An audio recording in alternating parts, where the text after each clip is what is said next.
Natatawang inilagay ni Ivory ang batya na naglalaman ng labahin sa ulo ni Fidel. Nagpupumilit itong tulungan siya upang ihatid sa kanilang bahay. Kaya ko namang dalhin yan eh. Mamaya mabasa ka pa at mapasma. Kagagaling mo pa naman sa sakahan. Alam kong kaya mo. Pero ang layo ng bahay niyo mula rito. Tsaka may timba ka pang dali. Mahihirapan kang bitbitin ng mga ito ah. Sanay naman ako sa mga gawaing to, no? Isa pa, alam kong pagod ka sa pagsasaka. Kaya, akin ang mga yan. Anong silbi ng matipuno kong katawan kung hindi ko tutulungan ng mahal ko? Hindi ako napapagod kapag nakikita na kita. Sus, binobola mo na naman ako. Oh, dahan-dahan ha. Mamaya matisod ka. May dala pala akong mangga dyan sa bag. Matamis yan. Kagaya ng halik mo. Loko-loko, tumahimik ka nga. Mamaya may makarinig pa sa atin at isumbong pa tayo kay nanay. Alam mo namang mainit ang dugo nun sa'yo. Miss ko na nga yung halik mo eh. Pakis nga, isa lang. Wala naman tao eh. Umayos ka nga. Natatawang tinungo ng dalawa ang bahay ng dalaga. Kahit sa danay hindi pa rin tumitigil ang kanilang kulitan. 3 taon na silang magkarelasyon. Ngunit inilihim nila yun kay Aling Sally na ina ng dalaga. Sapagkat noon pa ba na ayaw na nito sa binata na makitang sumasama kay Ivory. Ilapag mo na lang dito ang batya para maisampay ko ng mga labahin. Tulungan na kita, Pangga. Hindi na, kaya ko na to. Tsaka masyado mo na akong sinasanay na nandyan ka upang tulungan ako. Siyempre naman. Gusto kong palagi ako nasa tabi mo. Alam mo ba, Pangga, sa tuwing nasa palayan ako, nasasabi ka kong umuwi ka agad para makasama na naman kita. Hindi naman ako umaalis dito sa bahay eh. Kung meron man akong pinupuntahan ay yung magtitinda ng mga gulay. Basta. Namimiss kita palagi. Gustong-gusto kitang makasama araw-araw. Bahagyang napalunok ng sariling laway ang dalaga. Nang mapansin na napangiti ang binata, nang makita ang punit-punit na panty na kanyang isasampay. Uy, akin to ah. Kay nanay to. Alam mo naman yon, may pera sa sugal pero pambili ng panty ay wala. Kaya nga nagsusumikap akong magtanim ng mga gulay sa bakanting lote para may pagkakakitaan eh. Buti na lang hindi ka nagmana sa nanay mong sugarol. Ay ayoko. Nang nabubuhay pa si Tatang, madalas nilang pag-awayan ng bisyo ni nanay. Wala na nga kaming makain pero uunahin pa talaga niya yon. Namatay lang si tatay dahil sa sama ng loob sa kanya. Nagmana ka sa tatang mo na masipag at mabait. Sige na Fidel, umalis ka na. Baka maabutan ka pa ni nanay rito. 5:00 pa lang oh. Maaga pa para umuwi yun. Kahapon maaga yung umuwi dahil natalo sa mahjong. Kaya umalis ka na bago ka pa niya maabutan. Nandilat ang mga mata ni Ivory nang makitang galit ang kanyang ina nang makita sila ni Fidel na magkasama. Tila umuusok ang ilong nito na padabog na tinungo ang kinaroroonan ng dalawa at dumampot ng kahoy at ibinato sa binata. Hoy, lalaki! Bakit nandito ka na naman? Ilang beses ko bang sasabihin sa'yo na huwag kang lumapit sa anak ko, ha? Hindi ko siya pinalaki para lapitan lang ng hampas lupang kagaya mo. Ano ipapakain mo sa anak ko? Kakarampot na palay na inaani mo? Hala, umalis ka rito bago pa kita kalad ka rin palayo. Galit na naman kayo, Aling Sally. Siguro natalo na naman kayo, no? Ngumiti naman kasi kayo para swertehin kayo. Buwisit ka! Pinapainit mo talaga ang ulo ko ah! Hala, lumayas ka rito! Layas! Aray! Aray naman! Ang likod ko! Babaliin ko talaga ang buto mo para magtanda ka! Lumayas ka rito! Nay, tama na po. Aalis na yan si Fidel. Ihinatid lang naman niya ako dahil ang dami kong labahin. Hinatid ka lang?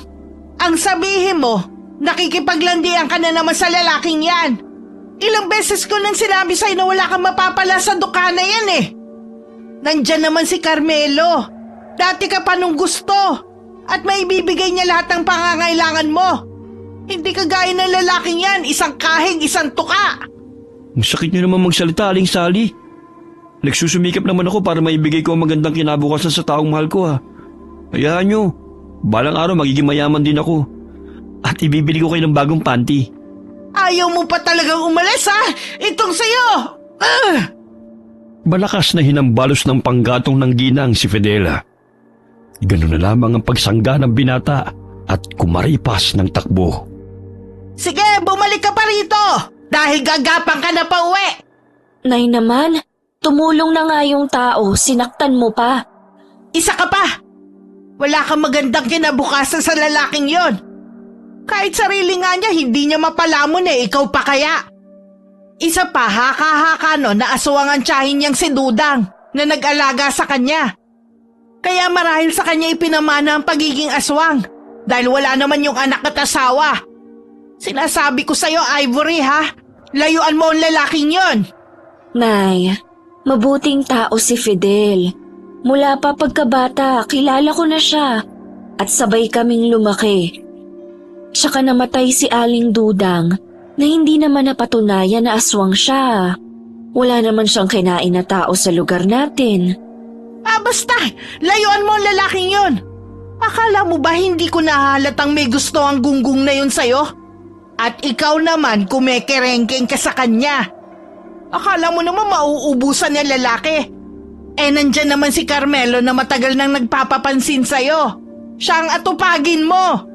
Pumasok na po kayo sa bahay. Kumain na po kayo dahil nakapagluto na ako.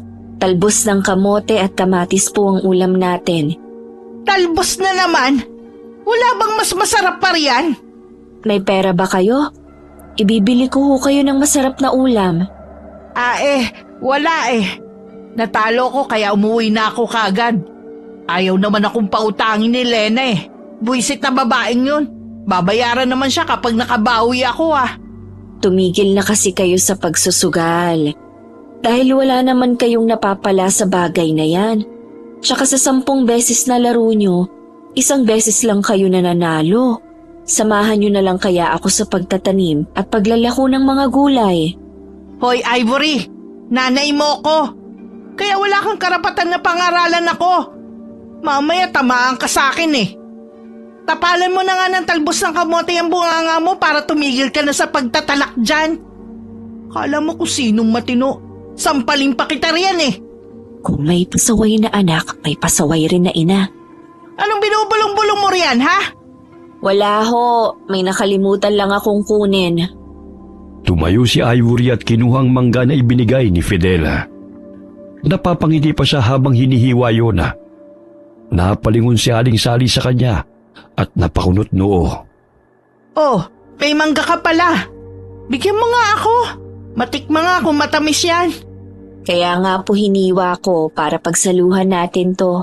Oh, sa inyo na tong 2 pisngi, sa akin na tong buto. Ang tamis Meron pa ba? Gutom na gutom kasi ko Walang lasa naman tong talbos ng kamote. May natira pang isa, hihiwain ko na muna yon. Masarap ba, Nay? Ay oo, sana bukas meron pa. Ay, grabe naman, nalingat lang ako saglit. Ubus na kaagad. Kanino ba nang galing ang matamis ng manggang to, ha? Bigay ni Fidel. Mukhang nagustuhan niyo nga Ano ba yan? May parte na maasim. Tsaka parang may nakain nga akong sira At tsaka may uod, pinitik ko lang. Nasaan ang sira? Pati balat parang gusto niyo ring nguyain Tumahimik ka nga. Dinadagdagan mo lang ang init ng ulo ko Sabihan mo ang lalaking yun, ha? Kung magbibigay lang naman damihan niya. Hindi yun sira na nga, kukonti pa. Matapos lumagok ng tubig, ay agad na tumungo ang ginang sa silid nito. Napapailing na lamang si Ivory dahil umuwi lamang ang ina kapag nagugutom at ubos na ang pera na kinita nito sa paglalako ng mga gulay. Wala na talagang pag-asang magbago pa si nanay. Mamamatay na siya sa gutom pero hindi pa rin titigil sa pagsusugal. Kinabukasan, maagang nagising si Ivory upang mamitas ng mga kalamansi at sitaw na kanyang pananim. Napadaan si Fidel at hinawi ang buhok nito na nakatakip sa pisngi ng dalaga. Ang aga mo naman nagising, Pangga. Kamusta ang nanay mo? Buhay pa ba? Baliw ka talaga. Ayun, tulog pa. Naubos mo ba yung mangga? Matamis, di ba? Sabi ni nanay, maasim daw at may uod. Anong maasim at may uod? Eh, yung pinakamakinis na mangga nga yung binigay ko sa'yo eh.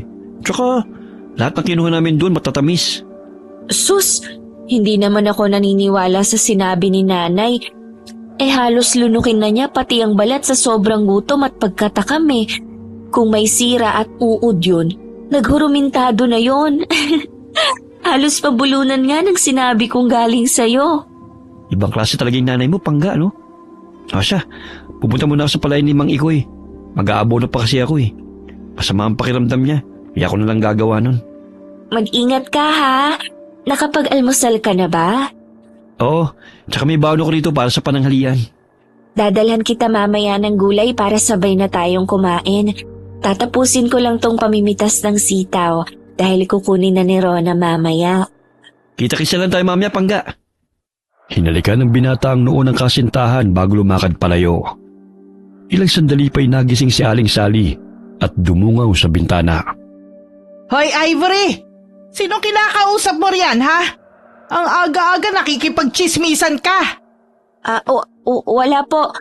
Umaawit lang ako habang namimitas ng gulay. Baka gusto niyo akong tulungan dito. Kaya mo na yan. Magkakape pa ako. Bahagyang napalingon ng dalaga sa kanyang likurana nang mapansin na may lalaking papalapit.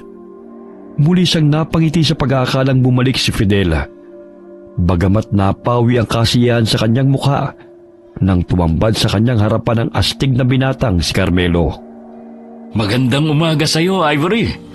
Ang aga mo yatang namimitas na mga gulay ah. Gusto mo ba tulungan na kita? Hindi na. Tapos na rin naman ako. May kailangan ka ba? Gusto lang kita makita. Pupunta kasi ako sa bahay ng kaibigan ko dahil ibibigay ko tong pinadala ng pinsang kong sapatos galing abroad. Hindi kasya sa akin eh. Kaya ibibigay ko na lang sa kanya. Ganun ba? Sige, dyan ka na muna ha. May pagbibigyan pa kasi ako ng sitaw at kalamansi eh. Tsaka maglalako pa ako ng gulay pagkatapos nito. Pwede mo ba akong samahan sa bahay ng kaibigan ko? Para naman makapag-usap tayo ng matagal. Gusto mo, bibiling ko na lahat ng mga gulay mo. Hindi pwede. Dahil order na sa akin to.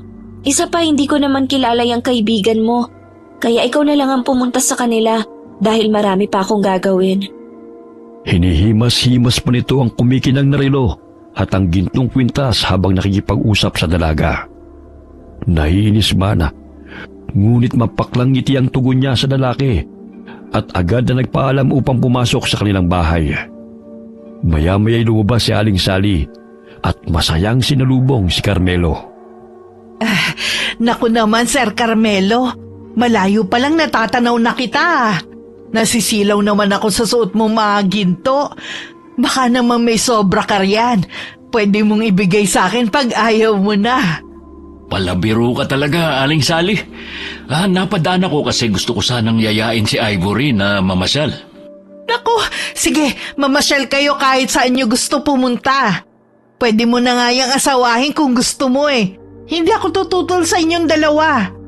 Alam kong mabait kang bata at mabibigyan mo ng magandang kinabukasan ng anak ko.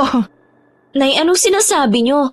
Marami po akong gagawin kaya wala akong oras na mamasyal. Akin na nga yung mga pesteng gulay na yan. Ako na ang maglalako nito. Kailan pa kayo nagka-interest na maglako ng gulay? Akin na nga yan. Order sa akin yan ni Ron at tong kalamansi may pagbibigyan ako. Kayo na lang ang sumama kay Carmelo na mamasyal. Hoy Ivory, wag kang bastos ha. Nagmamagandang loob na nga ang tao, isnabim mo pa. Hala, samaan mo siya. Parang sumasakit ang tiyan ko. Sandali at pagbaba niyo lang ako. Hoy! Hoy! Saan ka pupuntang bata ka? Siyempre sa banyo. Sasama ka ba, Nay? Pagpasensyahan mo na ang batang yun, Sir Carmelo, ha? Mukhang hindi natunawan dahil puro gulay ang kinain eh. Huwag kang magalala, akong bahala sa'yo. Mapapasayo rin si Ivory at hindi na yun magtatagal. Alam mo, Aling Sally, ang ganda talaga ng anak mong yan. kakaiba siya sa ibang kababaihan na nakilala ko.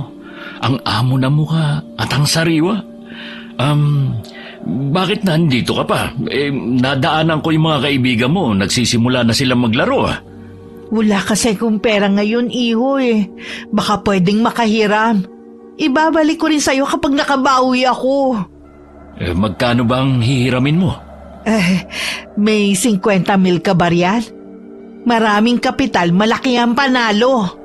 Basta 2 buwan lang to, ibalik nyo agad ha.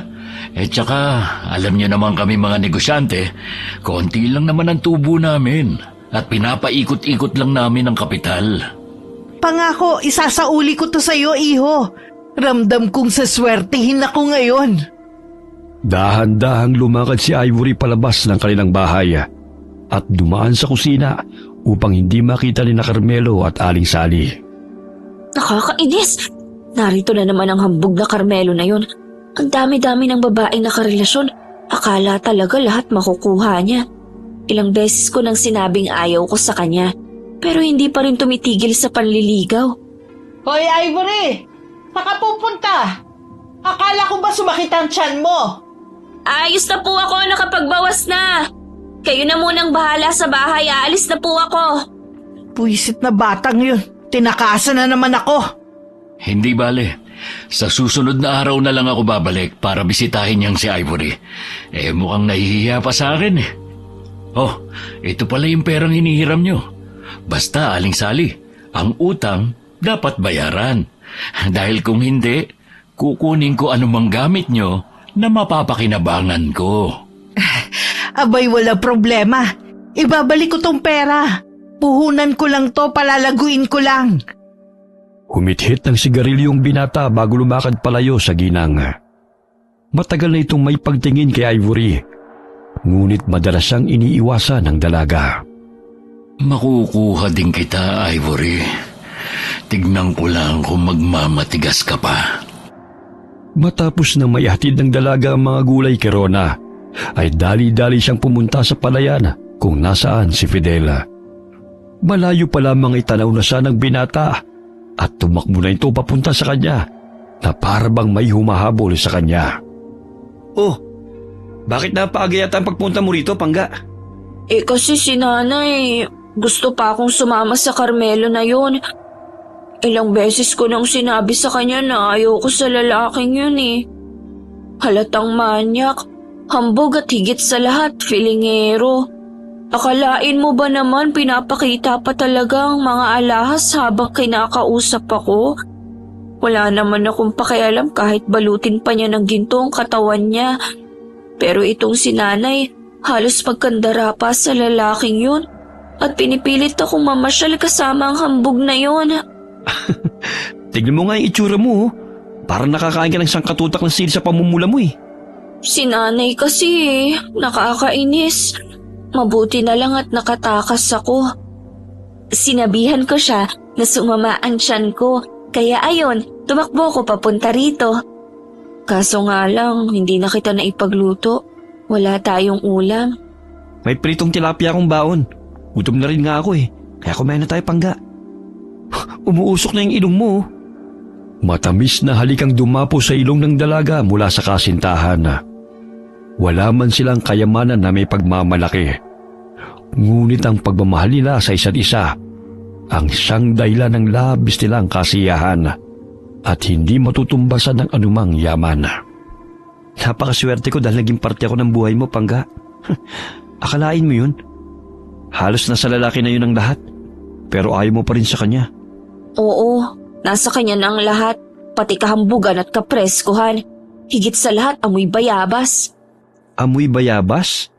Oo, amoy hinog na bayabas yung kilikili niya.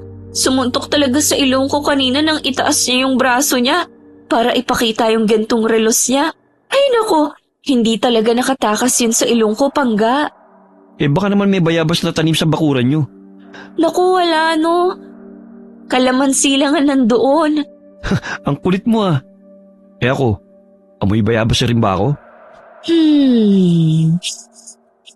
Amoy hinog na mangga, kaya ang sarap kong kurutin. Binobola mo naman ako eh. Halika na, kumain na nga tayo. Umaandar na naman yung kakulitan mo eh. Paamoy nga ng kilikili mo kung amoy bayabas din. Amoy pawis lang to, no? Pero wala akong putok. Nakakaloka talaga siya. Ang daming pera pero hindi man lang makabili ng tawas at maligo. Ang lakas pa ng loob magtaas ng kamay sa harapan ko. Totoo ba yan? Eh baka naman sinasabi mo lang yan dahil naiinis ka sa kanya. Mukha ba akong nagsisinungaling? Ang lakas talaga ng amoy niya. Tapos si nanay pangiti-ngiti pa kung kausapin ng lalaking yun. Palibhasa, pera ang iniisip nun. Kaya sa tuwing makikita niya si Carmelo ay halos ipagtulakan ako eh. Eh paano kung sabihin ng nanay mo na pakasalan mong lalaking yun? Botong-boto pa naman siya kay Carmelo para sa'yo. Hindi naman siyang tatabi kay Carmelo eh. Ayokong makasama yun. Dahil mahihimatay lang siguro ako kapag araw-araw kong nasisinghot ang amoy ng bayabas. Mas pipiliin ko pang mamatay kaysa makatuluyan ng lalaking yun. Teka, ipinamimigay mo na ba ako? Ay hindi ah. Paano ba naman kasi? Ayaw sa akin ng nanay mo. Isa pa, mayaman yung manliligaw mo. At boto pa si Aling Sally sa kanya. Eh di silang magsama, sila naman ang nagkakamabutihan eh. Basta pangga ah. Yung pangako natin sa isa't isa na walang iwanan ha. Sa hirap man o ginhawa, ikaw pa rin ang pipiliin ko. Mahigpit na niyakap ni Fidel si Ivory. Dahil alam niyang mahal na mahal siya ng kasintahan na. Ibang-iba ito sa kababaihan sa kanilang baryo na hindi nasisilaw sa yaman ni Carmelo, na kilalang nagpapautang at nagpapatubo ng malaki sa mga taga-baryo. Bahagya silang natigil sa pagkukulitan nang may marinig na yabag na papalapit sa kanilang kinaroroonan. Ay naku, pati ba naman dito nasundan ako ng lalaking yan? Nandito ka lang pala, Ivory. Akala ko ba masama ang pakiramdam mo kanina? At marami ka pang gagawin kaya ayaw mo sumama sa aking mamasyal. Totoo namang sumama ang pakiramdam ko ah. Nagpapahinga lang ako rito dahil maya-maya ay mamimitas pa ako ng mga gulay. Halata namang iniiwasan mo ako eh. Yan ba ang lalaking pinagmamalaki mo? Eh halos hindi ka nga niya mapakain na maayos. Kakarampot na isda lang ang pananghalian nyo. Sa isang hamak na magsasaka pa talaga tumibok yung puso mo. Hoy Carmelo, wala kang karapatang pilitin ako na sumama sa'yo. Dahil hindi mo ako pagmamay-ari. Isa pa, matagal ko nang sinabi sa'yo na wala akong gusto sa'yo at hindi kita magugustuhan. Dahil nirespeto sa kapwa, hindi mo magawa. Huwag mong maliitin ang mga magsasaka. Dahil kung hindi sa kanila, hindi ka makakakain ng bigas. Bakit? Mabubusog ka ba ng pera at ginto? Sige nga, isaing mo at kainin mo yan. Akala mo naman kung sino, amoy bayabas naman. Ah, tama na yung pangga. Umalis na lang tayo rito. Total tapos na naman tayong kumain eh. Nako, duwag naman pala ang lalaking natitipuhan mo, Ivory eh. Nakakatawa lang dahil kung magkakagulo, magtatago pa siya sa saya mo. Mawalang galang lang sa'yo, Carmelo. Hindi ibig sabihin ng nananahimik ako ay naduduwag na ako. Hindi ko lang talaga gawain ang pumatol sa mga taong walang modo. Ano sabi mo, ha? Sinong walang modo? May iba pa ba akong kausap bukod sa'yo? Sayang naman yung mag-ara mong kasuotan at alahas kung hindi mo pinapagana yung utak mo. Ni konting respeto sa kapwa hindi mo magawa. Kung wala ka ng ibang kailangan, maaari ka nang umalis. Huwag mong pilitin ang taong ayaw sa'yo. Dahil hindi lahat ng tao mapapasayo mo sa mga palad mo. Tiimbagang nagngingit-ngit sa galit ang lalaki habang tinatanaw na lumalakad palayo na magkasintahan. Kuyum ang kamao nitong tumalikod at nilisan ang lugar na yun.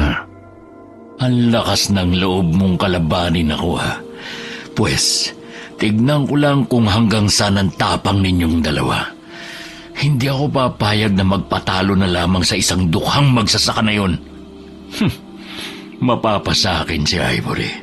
Sa ayaw man niya o sa gusto. 3 buwan ang lumipas. Ngunit hindi pa rin naibabalik ni Aling Sally ang perang hiniram niya kay Carmelo.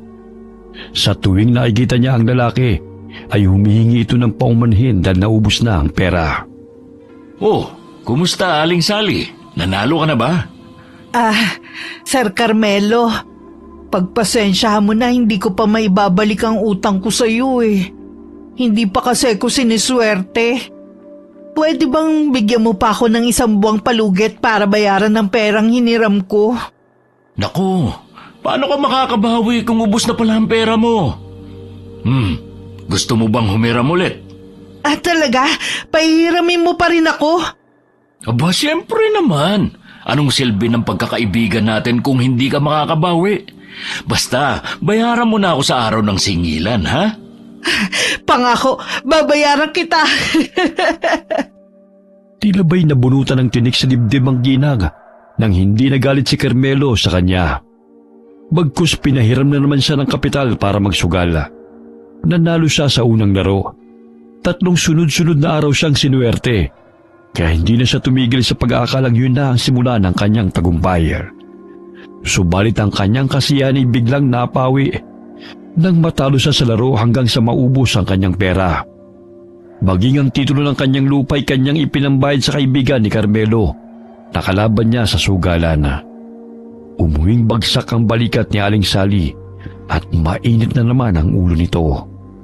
O Nay, kaninang umaga lang ay ang saya mo ah. Bakit ngayon parang kinuyumos yung mukha mo? Huwag mo kong kausapin. Buiset, tatalo na naman ako. Akala ko sunod-sunod na ang swerte ko eh. Di ba nanalo na kayo nung isang araw? Di sana huminto na kayo dahil malaking pera na ang napanalunan mo. Tumahimik ka nga, buisit ka. Pinusta ko na naman lahat ng pera ko sa pag-aakalang sunod-sunod na ang panalo ko. Lintek, minalas ako. Kaya ikaw, sagutin mo na si Carmelo para mawala na ang problema ko. Ay, ayoko nga. Anong sinabi mo, ha? Hindi mo talaga ginagamit yung utak mo, no? Maraming pera ang lalaking yun. At malulutas ang problema natin kapag siya ang nakatuluyan mo. Wala naman po tayong problema kung hindi kayo nagsusugal eh. Ilang beses ko na kayong sinabihan na itigil nyo na yung bisyo nyo. Hindi na yan pampalipas oras. Patay ako kung hindi ako makakabayad ng utang. Ikaw ang magiging kasagutan sa lahat ng pagkakautang ko kay Carmelo. Kaya pumayag ka na magpakasal sa kanya. Umutang kayo kay Carmelo? Alam nyo namang ang laki kong magpatubo nun, di ba? Daig pa ang 5-6 sa Bombay. Nay naman, maglako ka na lang ng gulay para mabayaran mo ng pakunti-kunti ang lalaking yun. Ayoko siyang makasama at higit sa lahat, ayoko magpakasal sa kanya. Sumasagot-sagot ka pa, ha? Kung ano sasabihin ko, gagawin mo. Pakakasalan mo si Carmelo dahil kung hindi, patay tayong dalawa. Kayo lang naman ang may utang sa kanya. Bakit ako nadadamay? Tsaka magkano ba ang utang niyo sa kanya? 100,000. Kaya kung papayag ka magpakasal sa kanya, mabubura lahat ng pagkakautang ko. Kaya wag na matigas ang ulo mo, Ivory. 100,000? Ganon kalaking halaga? Nay naman edi sana pinuhunan na lang natin yun sa palengke. Kaya pumayag ka ng pakasalan si Carmelo. Magiging mayaman na tayo. At hindi ako sisingilin ng lalaking yun. Kayo ang may utang kaya kayo ang magbayad. Mas gugustuhin ko pang mamatay kaysa sumama sa lalaking yun. Malakas na sampal ang dumapo sa pisngi ng dalaga na pinakawalan ng kanyang ina. Sinabunutan pa siya nito dahil sa labis na galit at nginudngod sa mesa. Utang mo sa akin ang buhay mo, kaya dapat mo sundin na lahat ng pinag-uutos ko sa'yo. Kung hindi dahil sa akin, hindi ka mabubuhay sa mundong to. Simula ngayon ayoko na nakikipagkita ka sa hampas lupang Fidel na yon. Pinipilog lamang niya ang ulo mo at wala kang kinabukasan sa kanya. Si Carmelong nararapat sa'yo, hindi ang hampas lupang magsasaka. Ayokong magpakasal sa lalaki hindi ko iniibig. Kasalanan niyo kung bakit kayo namomroblema ngayon dahil napaka-irresponsable niyo. Anong sinabi mo, ha? Lumalabang ka na ngayon? Yan ba ang tinuturo ng Fidel na yun sa'yo? Itinulak ng dalaga ang kanyang ina upang makalayo. Dumugo ang kanyang labi at nagkabuhol-buhol ang mahaba niyang buhok. Hindi si Fidel ang dahilan kung bakit ako nagkakaganito, kundi ikaw. Sa mura kong edad ay hindi na ako nakapag-aral dahil kailangan ko magtanim at maglako ng gulay para makakain. Nauubos na nga ang oras niyo sa sugalan imbis na alagaan ako Na hindi nga ako marunong magsulat at magbasa dahil hindi niyo ako tinuruan at pinalakas noon. Ang hampas lupang sinasabi niyo, ang siyang nagturo sa akin ng mga bagay na dapat sana kayo ang gumagawa. Si Fidel lang ang naging kakampi ko sa lahat. Para hindi ako tuksohin na mangmang at walang alam. Kaya kung may sisisihin man kayo sa lahat ng problema na nangyayari sa buhay niyo, yun ay ang sarili mo at hindi ang ibang tao. Pumasok ng silid ang dalaga at sinarado ang pinto. Humagulgol siya ng iyak dahil hindi na niya kaya pa ang pananakit ng sariling ina. Hindi niya sukat akalain na gano'n na ito kadesperada na gawin siyang pambayad utang kay Carmelo. Ayoko magpakasal sa lalaking yun. Kailangan ko nang umalis sa lugar na to kasama si Fidel. Napasilip si Ivory sa pintuan nang marinig ang boses ng mga kalalakihan na kausap ng ina. Nandilat ang kanyang mga mata nang matanaw si Carmelo at ang mga kaibigan nito. Oh, Aling Sally, nasaan na yung titulo ng lupa na siyang pambayad mo kay Bert? May utang din kasi siya sa akin eh. At yun daw ang pambabayad niya sa akin. Kaso nga lang, kulang ang lupa na to sa laki ng utang mo sa kanya. Teka, kukunin ko muna sa aparador ha. Ang liit naman ng lupang to para sa malaking halaga na utang mo. At saka parang wala ka na rin pambayad sa akin dahil hindi ka pa nakakabawi. Paano na yan, Aling Sally? Bigyan mo pa ako ng palugit. Mababayaran ko rin lahat ng utang ko sa'yo, iho. Paano mo nga ako mababayaran ngayong wala ka ng collateral? Ang titulo ng lupa ay para sa pagkakautang mo sa kaibigan ko, wala ka ng natirang ari-arian. Maangas siyang tinitingnan ng tatlong kalalakihan na anumang oras ay handa siyang saktan. Napatampala lamang sa bibig si Ivory dahil hindi niya inaasa na hindi lamang isang tao ang pinagkakautangan ng ina dahil nalulung na ito sa bisyo. Alam mo ba kung anong ginagawa ko sa mga taong hindi nagbabayad? Sinisilid ko sa sako at tinatapon sa dagat o di kaya inililibing ko ng buhay. Pakiusap, Sir Carmelo. Huwag naman sana tayong umabot dun. Hindi tayo aabot dun kung ibibigay mo ang gusto ko.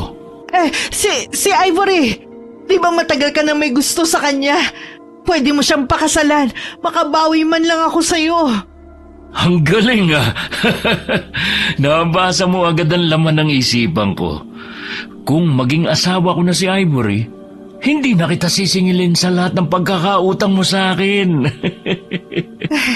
Gusto rin naman kita para sa anak ko eh. Nandun siya sa loob ng kwarto. Pwede mo siyang puntahan dun.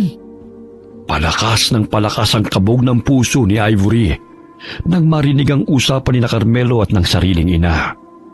Hindi siya makapaniwala na kaya siyang gawing pambayad ng ina sa lahat ng pagkakautang nito.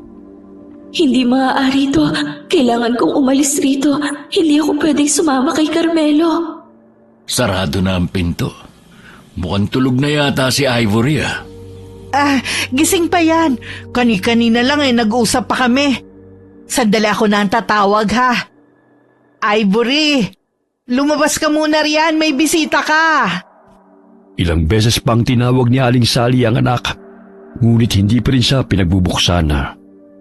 Lingid sa kalaman nito na lumabas mula sa bintana si Ivory at dali-daling tinungo ang bahay ni Fidel. Hindi na makapaghintay si Carmelo na dalhin sa bahay nito ang dalaga, kaya't malakas niyang tinadyakan ang pintuan. Nagulantang si Aling Sally nang bumungad sa kanyang paningin ng bukas na bintana at wala na roon ang anak. Nandito lang siya kanina eh. Marahil umalis siya at dumaan sa bintana. Habulin na lang natin, baka sakaling hindi pa yun nakakalayo. Pagmamay-ari ko na si Ivory kaya ako na ang may karapatan sa kanya ngayon. Maging ikaw, Aling Sally, pinambayad utang mo na siya kaya hindi ka na maaaring makialam sa amin. Pero nakikiusap lang ako sa'yo, Sir Carmelo. Huwag mo saktan ang anak ko. May katigasan ng ulo nun pero mabait naman yun. Mga pare, habulin niyo si Ivory bago pa yun makalayo. Baka pumunta siya sa bahay ni na Fidel. Doon naman siya madalas nagpupunta eh. Umiiyak na tinungo ng dalaga ang bahay ng kasintahan. Palingon-lingon siya sa paligid sa takot na masundan ni na Carmelo. Pagdating niya sa kubo na tinitirhan ni Fidel ay malakas siyang kumatok. Dahilan na magising ang binata at pagbuksan siya nito.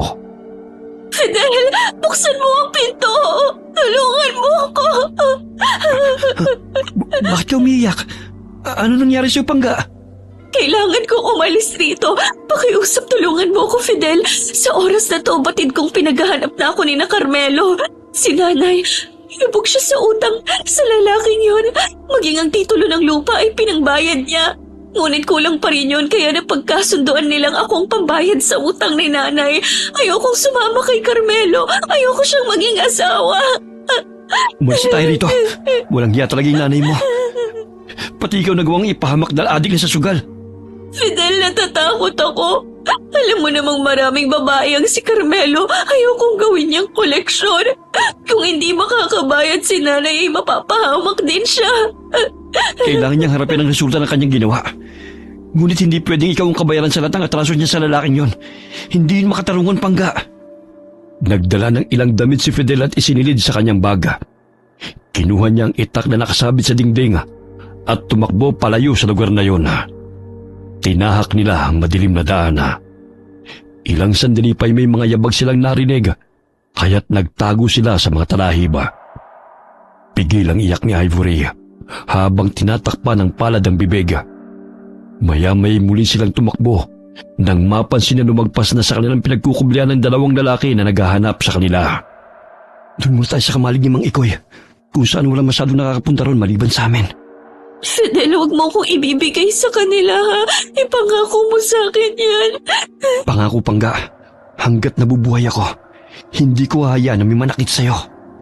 Magkahawak kamay silang tumakbo at nagtago sa mga puno na kanilang nadadaanan. Subalit laking gulat nila nang may humarang sa kanilang harapan. Naninag nilang dalawa sa tulong ng maliwanag na buwan ang nakangising si Carmelo. Saan kayo pupunta? Ha? Akala nyo ba makakatakas pa kayong dalawa?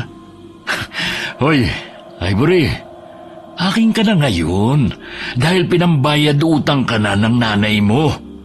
Kahit tumanggi kang sumama, pagmamay-ari na kita. Kaya wala ka na magagawa pa.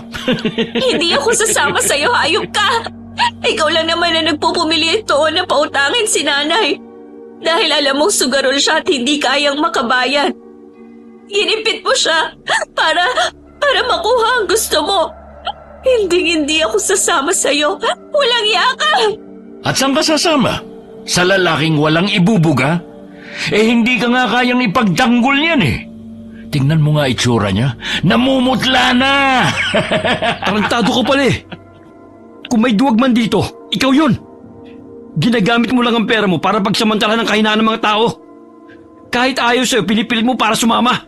Isa kang duwag! Nanlilisik ang mga mata ni Fidel na sinugod si Carmelo. Unang beses na nakita ni Ivory na ganun ang itsura ng kasintahan kung magalit. Mabalasik ang mukha nito habang sinasakal nito si Carmelo. Nahihirapan mang huminga, ngunit nagawa pa ring saksakin ng lalaki si Fidel sa tagiliran. Bagamat tinadyakan siya nito, kaya't nakadistansya ito sa kanya. Gusto pa niyang sugurin si Carmelo, ngunit naanino niyang paparating na ang mga kasama nito. Hinawakan niya sa braso si Ivory at muli silang tumakbo palayo. Ngunit napansin ng dalaga ang dugo na dumadaloy sa tagiliran ng kasintahan. Fidel! May dugo! Nasugatan ka yata. Huwag mo na akong alalahanin. Kaya ko pang sarili ko. Ang importante, makalayo tayo sa mga gunggong na yun. Sige! Takbo lang ng takbo! Akala nyo talaga matatakasan nyo ako, ha? Malapit na sila, Fidel. Nakita ko kanina na tila may mga baril sila.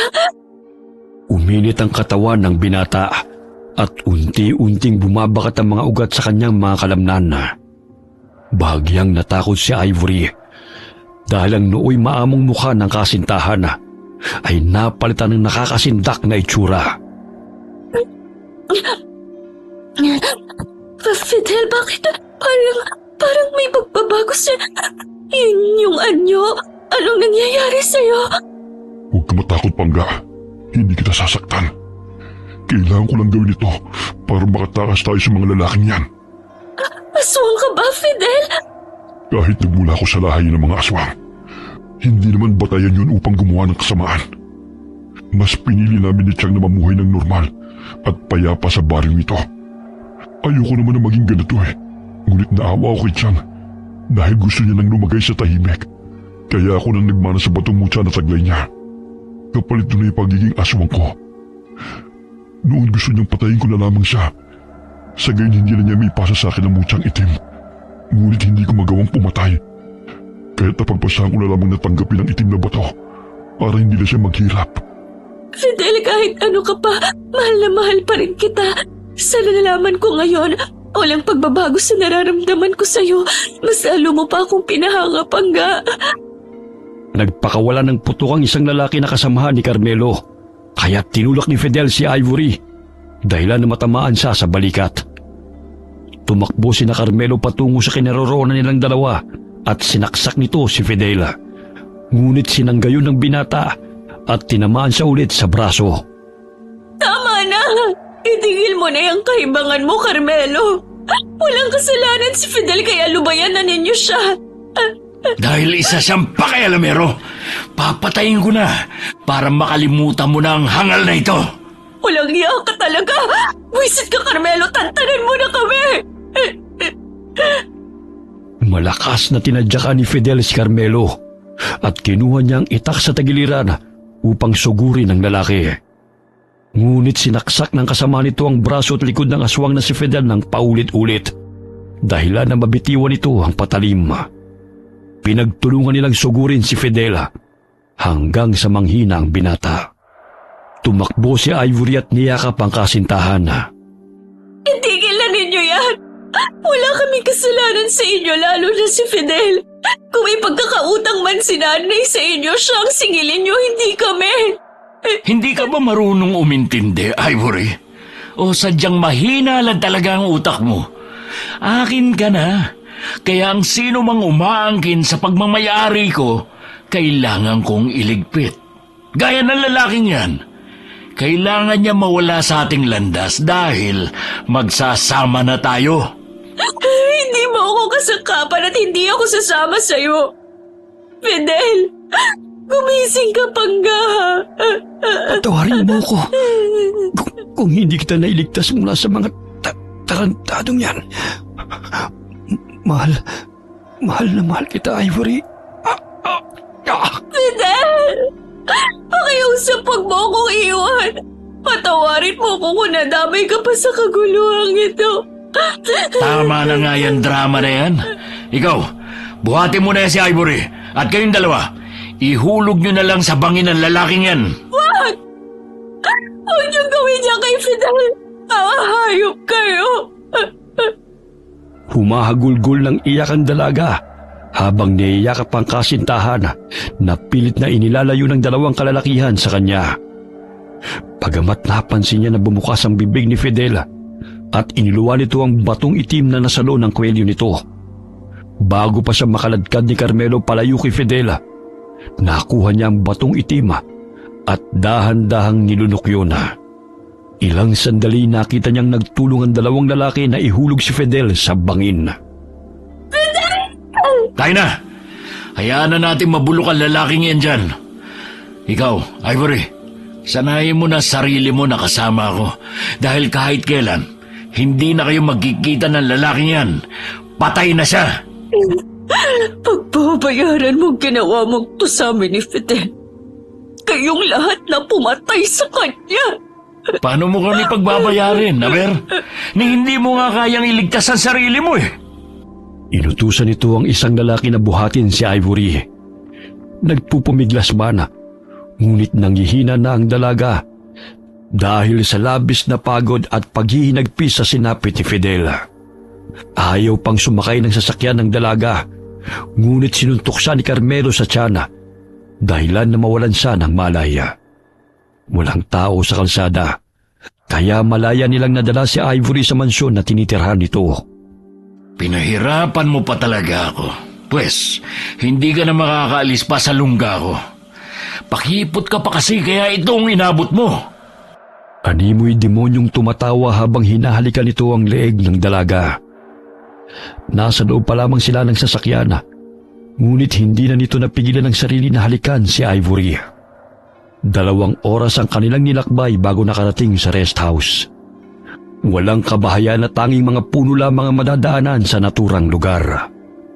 Dinala ni Carmelo ang dalaga sa isang bahay katabi ng rest house, sapagkat pinatayo niya yun dahil doon siya namamalagi kapag may dalang mga babae. Nalimpungatan si Ivory na maramdaman ang dampi ng halik sa kanyang leeg at maramdaman ang bigat na dumadagan sa kanya. Fidel? Gising ka na pala, Ivory. Huwag mo nang hanapin pa ang lalaking yun dahil nagsisimula na maagnas ang katawan nun. Lumayo ka sa aking hayop ka! Pinatay mo si Fidel! Wala kang kasing sama, Carmelo! Kahit ano pang sabihin mo, hindi na mabubuhay ang hampas lupang yun. Tanggapin mo na lang na tayo ang itinadhana sa isa't isa. Malambot na higaan at malaking tirahan ang pinagdalhan ko sa iyo. Ayaw mo pa ba nun? Dinuraan ng dalaga ang lalaki at malakas niya itong sinampal. Wari humiwalay ang bagang nito sa ginawa ng dalaga na siyang nagpainit ng ulo ni Carmelo. Huwag mong ubusin ang pasensya ko, Ivory, dahil masama akong magalit. Mas gugustuhin ko pang mamatay kaysa makasama ka. Kahit yurakan mo man ang pagkababae ko, hindi kita mamahalin. Dahil ang walang ya at demonyong katulad mo ay hindi dapat mahalin, kundi pinapatay. Ikaw pa lang ang babaeng lumaban sa akin. Lahat sila halos lumuhod sa harapan ko eh. Ngunit nag-iisa ka lang na umayaw sa akin. Kaya nga naging interesado ako sa iyo eh. Dahil nagmamatigas ka, papatikim ko sa iyo ang gumapang. Ihilang ang magiging pahinga natin. Bakit? Malaki ba yan? Pahawak nga? Bitawan mo yan! Huwag mong bigayin! Ito ba ang pinagmamalaki mo? Ang liit naman. Akala ko kasi kasing kisig mo eh. Kasing liit ng tigta 3 pisong lumpia. Aray! Bitawan mo yan, Ivory! Sinampal nito si Ivory at itinulak. Napabalikwas ng bangon si Carmelo at patalon-talon na napahawak sa pagkalalaki nito dahil nakaramdam ng sakit. Kaya't lumabas siya ng kwarto at iniwan si Ivory na bigo itong pagsamantalahan. Kailangan ko makatakas dito dahil nababaliw na ang lalaking yun. Maging ang mga kaibigan niya ay masama ang tingin sa akin. Muling bumukas ang pintuan at iniluwano ng galit na mukha ni Carmelo. Naririnig pa niya ang kantsawa ng mga kaibigan nito. Huwag mo kong ipahiya sa mga kaibigan ko. Buwisit kang babae ka! Kahit patayin mo man ako ngayon, hindi ako papayag na makuha mong gusto mo na ganun-ganun na lang. Yan ang gusto ko. Lumalaban para exciting. Naramdaman ni Ivory ang pag-init ng kanyang mga kalamnan. Maging ang tenga niya nawari sinusunog ng apoy. Pinilig-pilig niya ang kanyang ulo dahil pakiramdam niya ay umuusok ang kanyang tenga. Nandilat ang mga mata ni Carmelo nang mapansin ang pamumula ng pisngi ng dalaga. Ang buong akala nito'y nagsisimula ng uminit ang katawan ni Ivory dahil nagustuhan ng paghaplo sa maselang bahagi ng katawan nito. Sinimulan niyang hubaran ng dalaga. Napangiti pa ito dahil hindi man lamang ito tumutol at nagpatuloy lamang ito sa paghaplos ng sariling katawan. Ano nangyayari sa akin? Bakit ganitong nararamdaman ko? Ang init-init ng aking kalamnan. Nagugustuhan mo na ang paghalik ko sa'yo, ha? Mabuti naman at hindi ka na lumalaban. Anong ginagawa mo? Lumayo ka sa akin! Wari na himasmasan si Ivory sa ginagawa ng lalaki sa kanya. Ngunit patuloy pa rin niyang nilalabanan ang init ng katawan hanggang sa pumaibabaw ang lalaki at nagsimula ng gawin ang nais nito sa dalaga. Pakiusap! Carmelo! Pakawalan mo na ako! Pakakawalan lang kita. Kung lahat ng kagustuhan ko, susundin mo. Maging mabait ka lang dahil magiging masagana ang buhay mo sa piling ko. Bitiwan mo ako, Carmelo. Nasasaktan ako. Hinang-hina ang katawan ni Ivory hanggang sumapit ang umaga. Tanging paghikbi na lamang ang kanyang ginawa dahil hindi siya makatakas sa matipunong bisig ng lalaki. Narinig pa niya ang tawanan ng mga kaibigan ni Carmelo nang lumabas ito ng silid. Pwede na ba namin tikman ang babaeng yun, tol? Maghanap na lang kayo ng iba dahil aasawahin ko na yan si Ivory. Hindi siya katulad ng dinadala natin dito na mababang uri na klase ng babae. Tinamaan ka na talaga sa babaeng yun, ah. Samba mo, pare, ah. Plinano mo talaga ang lahat para makakuha mong babaeng gusto mo. Tuuto din kasi nanay niya eh.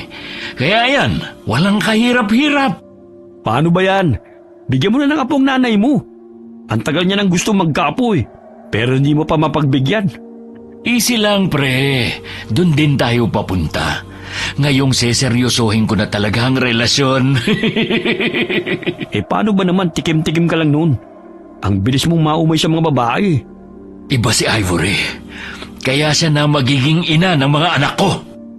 Narinig ng dalaga ang usapan ni na Carmelo. Kuyumang kamaong pilit siyang bumangon at dinampot ang mga saplot na nagkalat sa sahig. Umaagos ang kanyang luha dahil sa labis na paghinagpis na nangyayari sa kanyang buhay. Hinding-hindi ako magiging ina ng mga anak mo, Carmela. Ayokong magkaroon ng anak na ikaw ang ama sapagkat kinamumuhian kita. Sisiguraduhin kong pagsisisihan yung ginawa niyong ito sa akin at sa pagpaslang kay Fidel. Kinakailangan kong maging matatag at pag-isipan ang bawat hakbang na aking gagawin. Pagbabayarin ko kayong lahat sa ginawa niyo sa akin. Napalukip-kip sa sulok ng silid si Ivory nang pumasok ang isang ginang.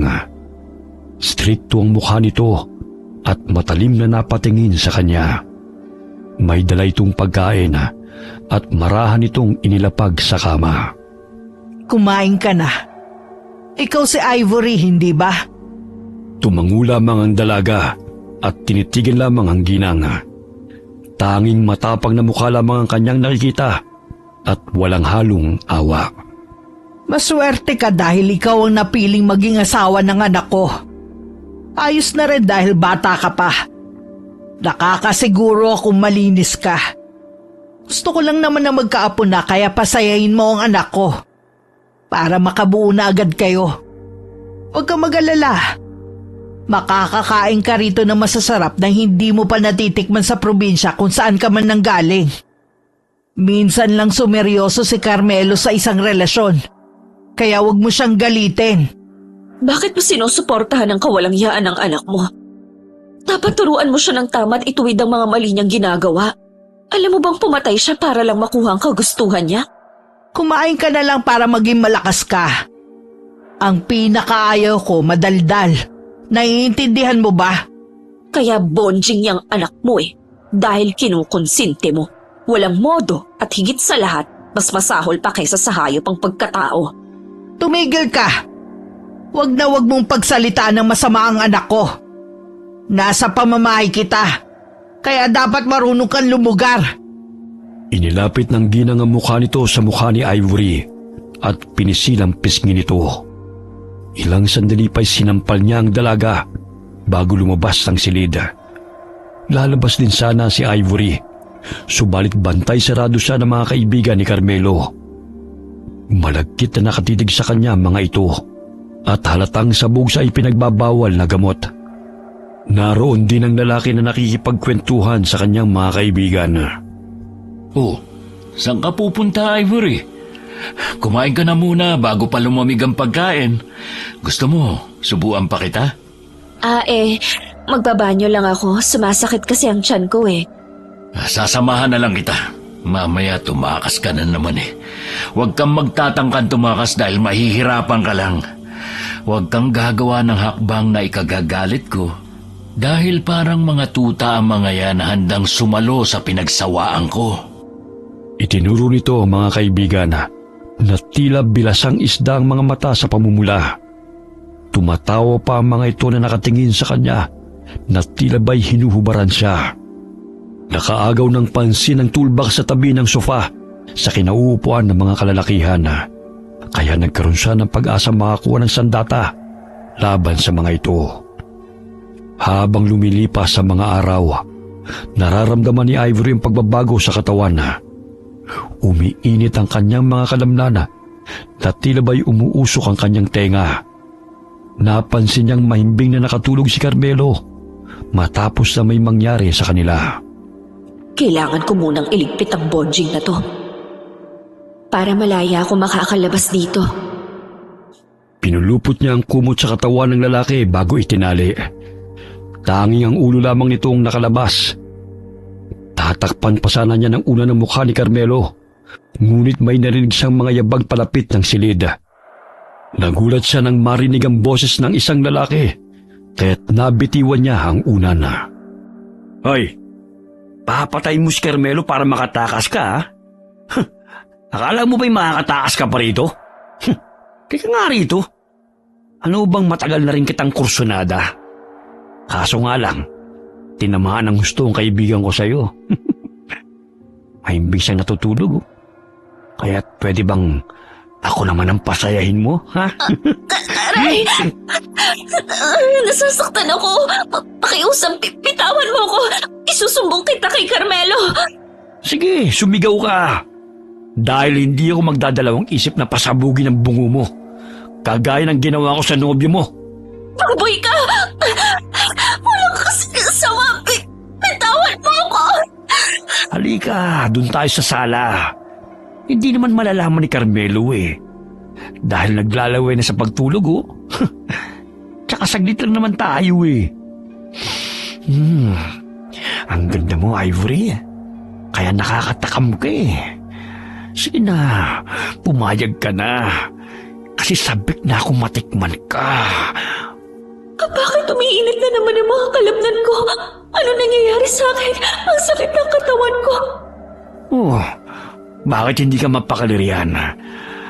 Alam kong nasasabi ka na rin sa gagawin ko sa'yo.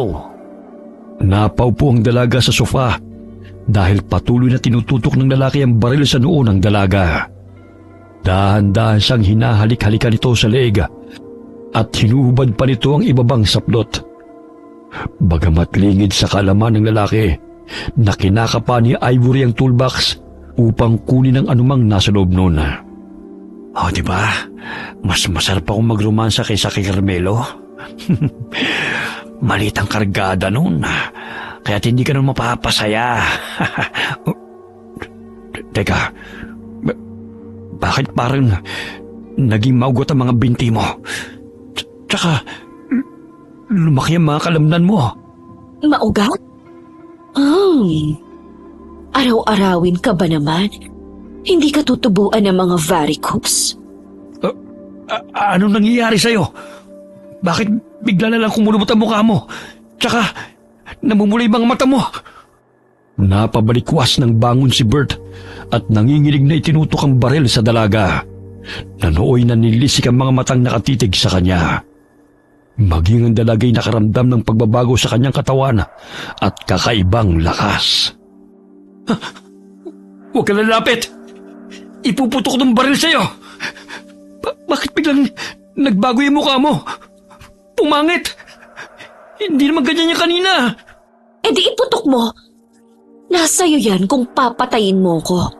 Para malaman ni Carmelo na traidor kang kaibigan. Isusumbong kita sa kanya na pinagsamantalahan mo ko. Hindi ka na normal na tao! Isa ka ng aswang! Sunod-sunod na nagpakawala ito ng putok. Ngunit maliksing binuhat ng aswang ang sofa upang sanggay ng mga balang pinapakawalan ng lalaki. Nangangatog sa takot si Bert habang hawak-hawak nito ang baril. Kahit ganun na ang putukan, mahimbing pa rin natutulog ang dalawa nitong kaibigan sa kabilang silid dahil sa sobrang kalasingan. Tanging si Carmelo lamang ang nagising. Anong putok yun? Ano nangyayari? Aray! Ano itong bumabalot sa akin? Nasaan ka, Ivory? Carmelo, traidor tong kaibigan mo. Gusto kong pagsamantalahan. Dinala niya ako dito sa sala. Huwag ka maniwala sa kanya, pare! Tingnan mo! Isa pala siyang aswang! May tinatagong lihim ang babaeng kinababaliwan mo! Ano nangyayari sa akin? Bakit hindi ako makagalaw? Ang traidor mong kaibigan ang may kagagawan niyan. Para pagsamantalahan ako. Carmelo, binaboy ako ng kaibigan mo. Hindi totoo yan! Sinungaling ang babaeng to, pare! Pakawalan mo ako rito, hayop ka! Para makita mo ang hinahanap mo! Bert! Traitor ka! Layuan mo si Ivory! Akin lang siya! Bukas ang pintuan ng silid. Ngunit tanging anino lamang ni Ivory ang nakikita ni Carmelo at ang kaibigan nitong nakatayo na nakaharap sa dalaga. Inakala niyang totoo ang sinasabi ni Ivory, kaya't galit na galit ito sa kaibigan. Dahil sa labis na pagpupumiglas, nahulog sa kama si Carmelo na nakabalot pa sa kumot. Hoy Bert! Kalagan mo ako rito para malaman mong hinahanap mo! Sabi na huwag mong pakikialaman si Ivory! Hindi totoo yan! Malademonyong babaeng dinala mo rito, Carmelo! Hindi siya normal na tao! Paano ba yan? Hindi naniniwala si Carmelo sa'yo. Ngayon, isa-isa niyong pagbabayaran ng ginawa niyong pagpaslang kay Fidel. Lumayo ka sa akin! Huwag kang lalapit! Babasahin ko talaga yung bungo mo! Nanlaki ang mga mata ni Bert nang kalabitin nito ang gatilyo ng baril. Naubusan siya ng bala, kaya't binato niya ito sa aswang dahil sa takot. Nakangiting nakatingin ito sa kanya habang hawak ang birador at martilyo. Ano na ang gagawin mo? Naubusan ka na ng bala. Isa pa, mahimbing pa rin natutulog ang mga kaibigan mo kahit nagpuputo ka na. At yang si Carmelo, hindi ka naman matutulungan. Lumayo ka sa akin, demonya ka! Kayo ang demonyo. Buhay pa kayo. Nasusunog ng mga kaluluwa niyo sa impyerno. Wala kayong awang pumatay. Kaya ipatitikim ko sa inyo kung paano maghirap at magmakaawa. Sinarado ni Ivory ang pintuan ng silid. Naaaninag niya sa refleksyon ng salamin na nakasabi sa dingding ang pagbabago ng kanyang anyo. Kawangi sa itsura ni Fidel nang magalit ito. Nakaisip siya ng paraan upang linlangin ang isipan ni Carmelo. Nagsisisigaw siya na humihingi ng tulong. Sa gayon ay isipin ni Carmelo na tinatraidor siya ng kaibigan nito. Kahit si Ivory ang tunay na nananakit sa lalaki. Tulong! Tulong! Carmelo! Bitiwan mo ako, hayop ka! Nasasaktan ako! Tulong! Nahihibang ang aswang ka! Huwag kang lalapit! Ibabatok ng florera sa'yo! Bakit takot na takot ka sa akin? Kani-kanina lang Gusto mo pa akong agawin sa hinayupak na bonjing na Carmelo na yun Ipararamdam ko sa inyo ang sakit na idinulot niyo sa akin. At sa pagpatay niyo sa taong pinakamamahal ko. Lumayo ka sa akin, animal ka! Sa ganyang kapangit at maugat na katawan, sino magnanasar yan? Parang tinubo ng malaking ugat ng kahoy. Kahit magsisigaw ka, hindi maniniwala si Carmelo sa'yo. Dahil sa iisipin niyang trinaydor mo siya. Baliw na aswang ka! Walang hiya ka! Akala mo talaga magtatagumpay ka, ha? Pwes, tatapusin ang laro mo! Binato ng lalaki ang nadampot itong vase kay Ivory. Habang si Carmelo naman ay nanggigigil sa pag-aakalang napasigaw ang kaibigan dahil sa kaligayahan habang pinagnanasaan ito si Ivory. Binato ng lalaki ang nadampot itong vase kay Ivory. Habang si Carmelo naman ay nanggigigil sa pag-aakalang napasigaw ang kaibigan dahil sa kaligayahan habang pinagnanasaan ito si Ivory. Hoy Bert! Makawala lang ako rito, papatayin kita! Walang hiya ka! Hindi! Nagkakamali ka! Maniwala ka sa akin! Aswang ang... Hoy! Anong ginagawa mong babae ka? Pakiusap! Huwag ang manoy ko! Sige, ipagpatuloy mo ang sasabihin. Dahil tatanggapin ko na talaga ang kargada mo. Alam mo ba ang mga katulad nyo ay hindi na maaaring bigyan ng pangalawang pagkakataon na mabuhay? Ilayo mo yung birador sa manoy ko! Hindi magandang biro yan! Hindi naman ako nagbibiro eh. Kikilitiin lang naman kita, kagaya ng gusto mong mangyari sa ating dalawa. Maawa ka sa akin, Ivory! Wag! Aray! Halos hindi na makagalaw ang lalaki dahil dinaganan siya ng dalagang aswang. Sumirit ang dugo mula sa maselang bahagi ng katawan nito nang pihitin ito gamit ang birador. Masarap ba? Sige, lakasan mo pa ang pagsigaw. Naisipin ng bonjing mong kaibigan na talagang napapaungol ka sa sarap. Umungol ka pa hanggat gusto mo. Dahil bubutasin ko talaga ang katawan mo hanggang sa mamutla ka. Manoy ko! Wala nang manoy ko! Pakiusap! Dali niyo ako sa ospital! Ang sakit! Ayan, tignan mo. Ito ba ang ipinagmamalaki mo? Ilang babae na ba ang pinahirapan ito? Kaso nga lang, nagkamali kayo sa pagpili ng bababuyin niyo rito. Kayong naglagay ng mga sarili niyo sa impyerno. Walang hiya ka! Kampung ka ng dyablo! Kung alam ko lang na aswang ka, hindi ka na sana namin sinama rito! Unti-unting nanumbalik ang normal na anyo ni Ivory. Ilang sandali pa'y bumukas ang pintuan at iniluwan nun si Aling Elsa na may bit-bit na Armalite. Ano nangyayari dito? Bakit may narinig akong putukan? Tulungan mo ako, tita! Demonyong babaeng yan! Pinutok niya ang Samantalahan niya po ako, Aling Elsa. Mabuti nga lang at nakalaban ako. Gusto pa niya akong suluhin at ilayo rito. Natakot ako kaya nagawa kong panlaban. Tita, huwag kang maniwala sa babaeng yan! Isa siyang aswang! Sinabi pa niya na papatayin niya si Carmelo. Ibinalot nga niya ng kumot si Carmelo para hindi maging malakit sa gagawin niya sa akin. Napakasinungaling mong babae ka! Demonyo ka! Tahimik! Ikaw, Bert. Matagal ko nang nararamdaman na traidor kang kaibigan ng anak ko. Maging ako nga'y nagawa mong pagnakawan eh. Sa kabila ng pagtanggap namin sa'yo sa pamamahay namin. Akala mo ba hindi ko alam na ikaw ang kumuha ng 2 kwintas na nilapag ko sa mesa kahapon? Ito! Nakuha ko sa bag mo kanina. Tita, ihiramin ko lang naman sana eh. Pero isusuli ko rin sa'yo. Inuubos mo talaga ang pasensya ko. Kaya dapat tanggapin mo ang kaparusahan dahil isa kang traidor. Tita! Tita! Wag! Pinaulanan ng bala ni Aling Elsa si Bert kahit duguan na ito. Lihim na natuwa si Ivory dahil sila mismo ang nagpapatayan. Ilang sandali papungas-pungas na lumabas ang silid ng 2 kasama ni Carmelo dahil sa ingay. Kailangan kong mag-isip ng paraan para gulihin ang pinagsamahan nila.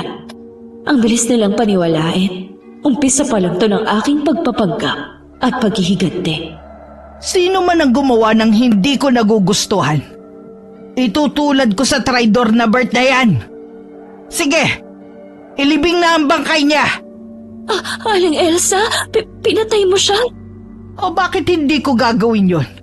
Pinagsamantalahan at sinaktan ka, hindi ba? Isa pa ayokong ginagago ang anak ko.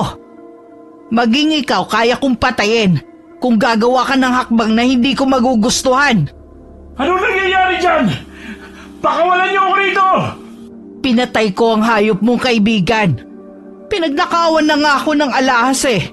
Nagawa pang pagsamantalahan ng babaeng aasawahin mo. Ay yung pinasabog ko na ang bungo nun.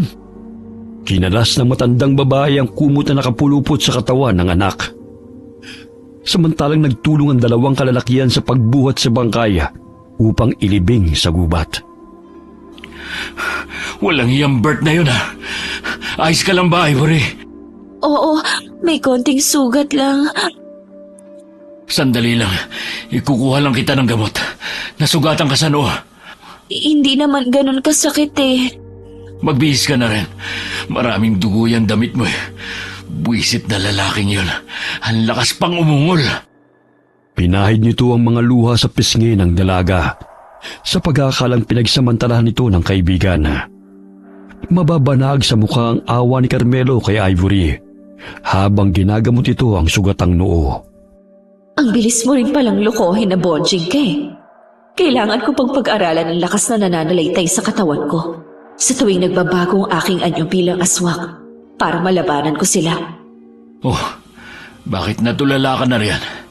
Maayos na ang kalagayan mo. Patay na si Bert, kaya huwag ka na mag-alala pa. Pero may mga kasamahan ka pa rin. Paano kung gawin din nila sa akin ang ginawa ng Bert na yon? Takot lang nilang gawin yon. Kapag nalaman ko may kabulastugan silang gagawin, ililibing ko sila ng buhay. Ipalinis mo na lang mamaya sa dalawang mong bata ang dugo sa sahig. Inistorbo niyo ang tulog ko. Huwag kang matakot kay nanay. Ganyan lang talaga siya. Matapang, ngunit mabait naman yan kapag nagustuhan ka. Hindi ko sukat akalain na kaya niyang pumatay. Miyembro ba kayo ng sindikato? Matulog ka na nga. Ang dami mo pang tanong. Kung may kailangan ka, sabihin mo lang sa akin. Napangisi ang dalaga habang inaalala ang takot na mukha ni Bert nang putulin niya ang maselang bahagi ng katawan nito at idinampi pa sa pisngi ng lalaki. Malapit na ako makaalis dito. Lahat kayo'y mamamatay katulad ng Bert na yon. Kukunin ko ang maaari kong pakinabangan bago umalis sa lugar na to. Kinabukasan, dumungaw sa bintana si Ivory nang mapansin si Aling Elsa at ang dalawang kalalakihan na nag-uusap. Walang dapat makaalam sa ginawa nating pagpatay kay Bert. Kung sakaling hanapin ng mga kaanak niya, sabihin niyong hindi niyo kasama. Marami naman yung kaibigan at hindi lang kayong sinasamahan niya. Oh, etong pera. Aba, ang dami nito, tita. Basta sinusunod niyo ang gusto ko, walang problema. Huwag niyo lang painitin ang ulo ko at traidorin ako. Yan pa naman ang pinakaayoko sa lahat. Huwag kang mag-alala. Malakas ka sa amin. Kaya't masusunod ang lahat ng gusto mong mangyari. Marami talagang pera ang matanda na to. Nasisiguro kung may kapit siya sa mga sindikato. Madalas na sabog sa ipinagbabawal na gamot ang mga lalaking yan. Gising ka na pala, Ivory. Ay, itlog! Sinong tinitingnan mo dyan? Ginulat mo naman ako, Carmelo. Ang aga mo naman nagising. 6:00 pa lang, oh. Matulog ka pa. Late ka nang natulog kagabi. Hindi na. Gusto ko kasing maglakad-lakad. Ang tagal ko na rin kasing nakakulong sa kwartong to. Napatitig ng matalim sa kanyang mukha ang lalaki. Nanimoy binabasa ang kanyang reaksyon na. Pero kung ayaw mo ko mamasyal, ayos lang naman. Wala namang problema. Sige. Dahil naging masunurin at mabait ka na rin naman, sasamahan kita sa pamamasyal. Kung iniisip mong tumakas, hindi mo magagawa yun. Dahil walang kabahayan dito bukod sa rest house na ito. At malayong malayo sa sakayan. Hindi naman ako tatakas eh. Tingnan mo, namumutla na ako dahil hindi ako nasisikatan ng araw. O siya, halika na. Doon na tayo sa bahay ni nanay magagahan. Natiti akong magluluto yun ng masarap na ulam para sa atin. Magkalapit lamang ang bahay na tinitirhan ni Aling Elsa sa rest house na kanilang tinutuluyan. Bagamat mataas ang sementadong bakod na nakapalibot doon. Pinag-isipan talaga nilang dito magpatayo ng bahay. Kung may gagawin silang di ka nais-nais ay wala talagang makakaalam. Oh, ang aga niyo naman nagising. Hindi pa ako tapos sa pagluluto ng agahan eh. Ipapasyal ko lang muna si Ivory para mawala ang takot na nararamdaman niya. At saka kailangan din niya maarawan dahil namumutla na siya. Ikaw ang bahala. Tatapusin ko lang ang niluluto ko sa loob. Nagpakatay ako ng manok sa kaibigan mo para may ulamin tayo. Sige, Nay. Mamamasyal na muna kami. Tipid na napangiti ang dalaga sa ginang. Napansin niyang napataas pa ang kilay nito sa kanya. Nakaagaw ng kanyang pansin ang baril na nakasukbit sa tagiliran nito. May baril pa rin siyang dala. Tila ba'y sinasadya niyang ipakita ito sa akin para matakot ako sa kanya. Pwes, makikipaglaro ko sa inyong lahat. Halika na, Ivory. Natiti akong magugustuhan mo ang pupuntahan natin. May ibang tao pa bang pumupunta rito bukod sa inyo? Wala. Dito kami namamalagi kapag gusto naming magbakasyon. Dahil walang istorbo at maaliwalas ang paligid. Dito nyo rin dinadala ang mga babaeng nagugustuhan ninyo? Normal sa lalaki ang babae. Kaya huwag mo nang isipin yan. Ang mahalaga, ikaw na magiging asawa ko. Paano kung ayaw ko? Alam mo, Ivory, sinabi ko na noong pa na kahit ayaw mo, wala ka nang magagawa pa.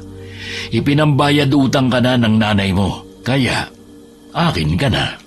Walang sino man ang makapagmamay-ari sa akin, maging ikaw, Carmelo, dahil lahat kayo ay papatayin ko. Kabayaran sa pagsira mo sa buhay ko at pagpatay nyo kay Fidel. Nakalayo na sila sa rest house at napapalibutan ng mga mayayabong na mga halaman at nagtataas ang mga puno. Napatras ang lalaki nang makitang nakakasindak na itsura ni Ivory.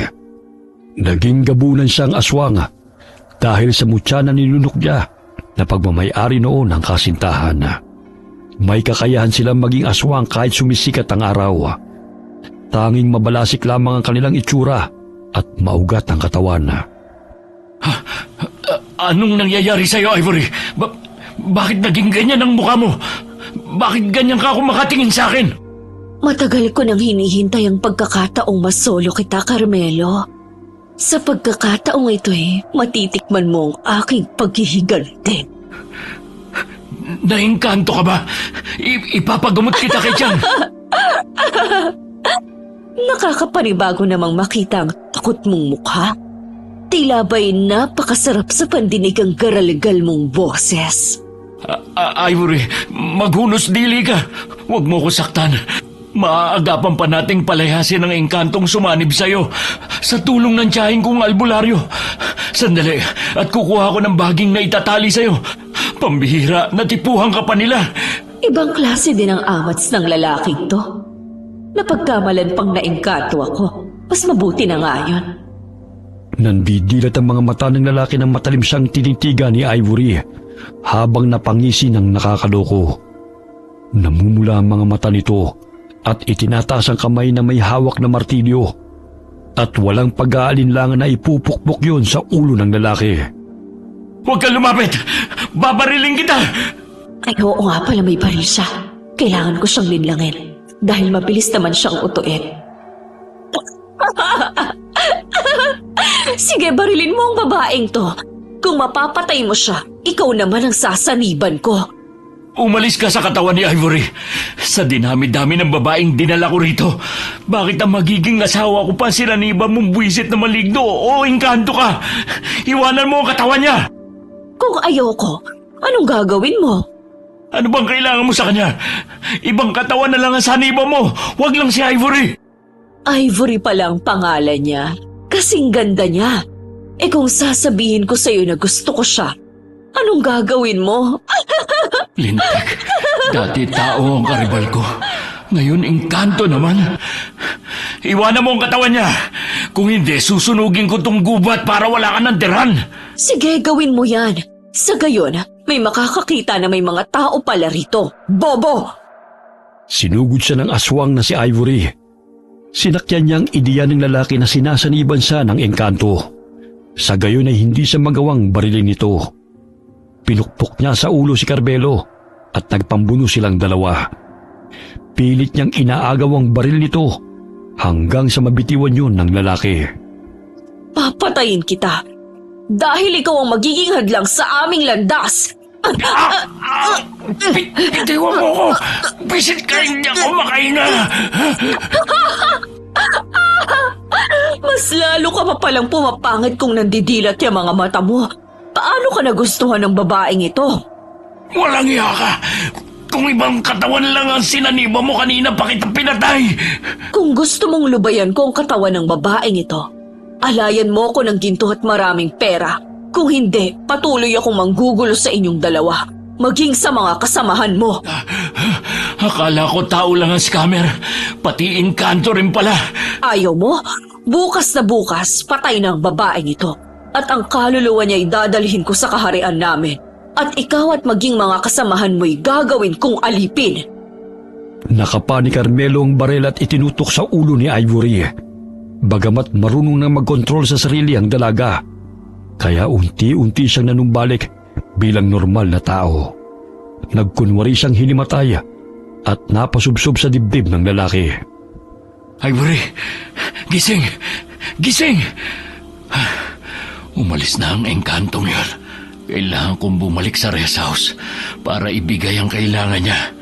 Kung hindi, papatayin niya si Ivory, maging kami. Kinarga nito si Ivory. Pigil ang pagbahing ng dalaga sapagkat nato ng ilong nito sa amoy putok na kilikili ng lalaki. Bagamat hindi niya napigilan ang sarili na mapaubo at mapabahing. Ivory, gising ka na. Mabuti naman kung ganon. Anong nangyari? Bakit duguan yung ulo mo? Umuwi na muna tayo. Alam kong nakatanaw lamang ang engkanto sa atin. Engkanto? Hindi kita maintindihan. Ano ba ang nangyayari? Mamaya ko na ipaliliwanag sa iyo ang lahat. Kailangan natin makaalis dito. Napakalayo pa naman natin sa rest house. Lihim na natatawa ang dalaga sa natatarantang reaksyon ng lalaki. Nagkukunwari pa rin siyang hinang-hina, kaya inilapag siya ni Carmelo sa sofa at dali-daling tinungo nito ang cabinet na naglalaman ng mga pera at alahas. Nagtaka si Aling Elsa kung saan yun dadalhin ng anak. Sandali lang, Carmelo. Saan mo naman dadalhin ang mga pera at alahas na yan, ha? Nay, pabayaan mo ko. Parte ko naman to eh. Kaya wala kayong pakialam kung saan ko to dadalhin. Iminulat ni Ivory ang mga mata at unti-unting lumitaw sa katawan nito ang malalaking mga ugat. Nagbabaga ang kanyang mga mata na tumayo at kinuhang Armalite ng ginanga na nakasandal sa dingding. Dabihan mo yung pera! Punuin mo ang bag! Dahil kung hindi, pasasabugin kong bungon yung lahat. Lalo ng babaeng kinababaliwan mo, Carmelo. Hoy, Engkanto! Ito na nga lahat ng hinihingi mo. Oh. Lubayan mo na si Ivory. Saan ko to dadalhin para manahimik ka ng hayop ka? Ibigay mo sa akin. Dahil kung magmatigas kay, iisa-isahin ko kayong papatayin. Heto na nga oh. Ibaba mo na yung Armalite. Hindi yan laruan. Alam ko, kaya nga takot kang iputok ko to, di ba? Kinasa ng dalawang lalaki ang barel upang putukan si Ivory habang iniaabot ni Carmelo ang bag na naglalaman ng pera at mga alahas. Huwag niyo siyang barilin. Sinasaniban siya ng engkanto. Kailangan natin ng albularyo para gamutin si Ivory. Para umalis na ang engkanto sa katawan niya. Engkanto ka riyan. Pinaglololoko ka lang ng babaeng yan eh. Sa tinagal-tagal ko na mamalagi sa lugar na to, wala pa akong naengkwentrong engkanto. Nay, natipuhan ng engkanto si Ivory. Tingnan mo, namumula ang kanyang mga mata at naging maugat ang kanyang katawan. Hindi siya dating ganyan. Hoy tanda, bakit maganda ka ba upang matipuhan ko? Kulubot na ang mukha mo at amoy lupa na. Sino sa tingin mo magkakagusto sa'yo? Walang iya ka! Gusto mo bang pasabugin ko yung bunganga mo? Nay, pakiusap, ibaba mo yung baril. Sundin nyo na lang kasi sinasabi ko para umalis na yung engkanto na sumanib sa katawan ni Ivory. Kasalanan ko rin naman kasi dahil pinasyal ko pa siya sa gubat. Habang nag-uusap ang mag-ina, pinaulanan ng bala ng aswang ang dalawang lalaki na kasamahan ni Carmelo. Kaya't nagulat sila sa ginawa nito. Anong ginawa mo? Ang sabi mo hindi mo kami sasaktan kapag binigyan kita ng alay. Dahil ginagalit niyo ako eh. Halimbawa pa lang yan kapag kinalaban niyo ako. Hala, itali mo ang iyong inatang dalawa mong pulpul na kasamahan. Pero wala sa usapan natin yun ah. Susundin mo ba ako? O tatawagin ko mga kampon ko na sila na mismo ang papatay sa mga taong yan? Makukulit ang mga kampon ko. Baka paglaruan pa kayo at hindi na kayo aabot hanggang bukas. Kunin mo mga baril nila. Lalo na sa pangit na matandang yan. Iisahan pa ako eh. Sumusobra ka na ah! Huwag kang maniwala sa kanya, anak. Nililin lang ka lang ng babaeng yan.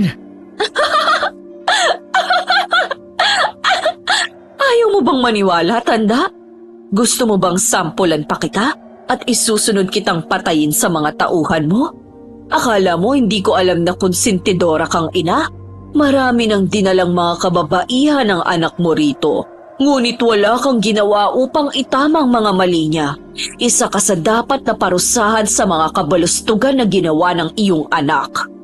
Hoy Carmelo, akin na ang baril at pasasabugin ko ang bunganga ng babaeng yan! Sumunod ka na lang kasi.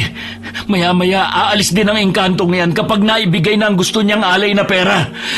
Tumahimik ka na kasi, Nay. Higpitan mo ang pagkakatali sa kanila, lalo na sa matandang madaldal na yan. Hindi ko gustong tabas ng dila niya. Pinatay mo ang dalawa kong kasamahan. Sana naman wag mo nang saktan si Nanay. Hindi ko naman siya sasaktan, kundi ikaw ang papatay sa kanya. Ano sabi mo? Naiibang ka na ba? Hindi ko magagawa yun sa sarili kong ina. Ikaw ang bahala. Bubuhayin ko na lang siya. Ikaw na lang ang aking papatayin. Total, ikaw naman ang may atraso sa akin eh. Anong pinagsasabi mo? Sa tingin mo ba'y naingkanto talaga ako, Carmelo? Ikaw mismo ang gumawa ng paraan upang mapadali ang kamatayan mo. Niloko mo ko, Ivory! Pinaniwala mo ako na naingkanto ka! Hindi ko kasalanan na mahina rin yung utak mo paminsan-minsan. Kaya ngayon ay paggagapangin kita. Hindi sa sarap, kundi sa paghihirap. Walang hiya ka, Ivory! Nilinlang mo ko! Pero paano nangyaring nag-iba ang mukha mo? Wala ka nang pakialam doon. Binaril ng dalagang aswang ang dalawang tuhod ng lalaki, kaya't pumalahaw ito sa sakit. Kukunin pa sana nito ang baril na nakapatong sa mesa, ngunit malising pinaputukan ng aswang ang kanyang mga kamay, dahilan na umalingaw-ngawang sigaw nito sa loob ng sementadong bahay. Hayop kang babae ka! Sabi ko na nga ba niloloko mo lang ang anak ko eh! Hindi ako papayag na maging asawa ng bonjing mong anak. Dahil hindi ko kayang magkaroon ng pamilya kasamang mga halangang bituka na kagaya nyo. Aray! Ang tuhod ko! Ang sakit! Uunti-untiin kong paghihirap mo, Carmelo, para mararamdaman mo kung paano maubusan ng dugo. Layuan mo ang anak ko! Baka wala lang ako rito, babalatan kita ng buhay! Sige, magsalita ka pa. Lahat ng sasabihin mo ay gagawin ko sa iyong anak. O hindi kaya sa'yo. Kayo ang nagturo sa akin kung paano maging bayolente. Dahil sa kakadaldal ni Aling Elsa, hindi na napigilan ni Ivory na barilin ang matanda. Nanginginig ang kanyang mga kamay nang makitang bumao ng bala sa ulo ng ginang. Hindi! Inay! Walang hiya ka, Ivory! Demonyo ka! Ikaw ang demonyo. Lahat kayong nakatira rito. Huwag mo sa aking isisisi kung ano man ang kinahantungan ng kababuyan nyo. Dahil kasalanan mong lahat ng ito. Ang singilin mo ay ang nanay mo. Dahil sa kanya kaya ka narito. Pare-pareho kayo. Kaya ngayon matitikman mo ng kamatayan. Aray! Saan mo ko dadalhin? Bitiwan mo ako, Ivory! Itinali niya ang paa ni Carmelo at binitin patiwarik sa pinto gamit ang lubid. Naalala niya ang gabing pagpapahirap ng mga ito sa kanila ni Fidel, lalo na ang pagpatay sa kanyang iniibig. Umiiyak siyang pinukpok ang ulo ng lalaki gamit ang martilyo. Sinaksak niya rin ito ng kutsilo ng paulit-ulit. Ito ay nababagay sa mga katulad nyo. Mga walang awa. Mga demonyo kayo.